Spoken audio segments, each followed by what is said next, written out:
I'm not much for organized religion. I attended 12 years of Catholic school, so maybe that's the reason. I'm not saying I'm not religious, I just don't go to church much anymore.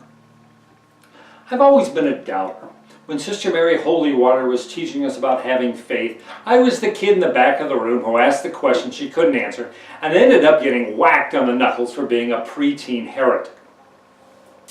What's the point of believing in something that's never going to happen? It's like hoping and praying week after week, year after year, your numbers are going to come up in the lottery. Come on, the odds are 88 million to 1. And the older you get, the more cynical you become.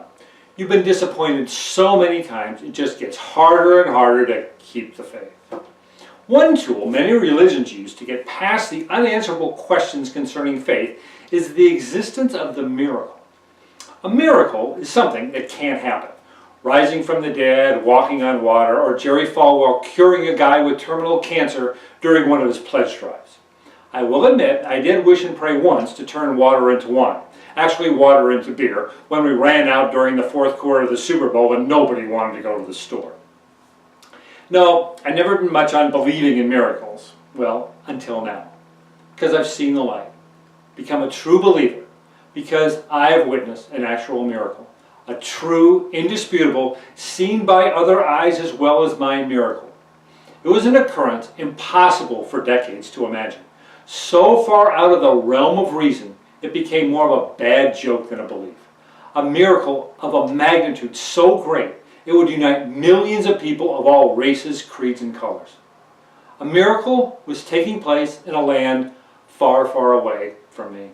In a spot I'd never been, although I'd been in similar surroundings. It was late at night, in terrible weather, cold when it should have been hot, unfolding over time at a pace suddenly exhilarating, then painfully slow. It played out like a classic story with the plot leading into a joyous happy ending, but instead twisting near the end, turning a glorious dream into another nightmare of tragedy seen so many times before.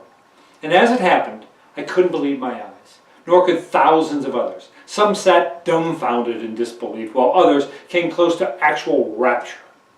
The doubter in me said, this can't be. Was I hallucinating? Was this some magician's trick? Some fantastical Hollywood special effects illusion? Could this be the cruelest joke ever played on millions of people?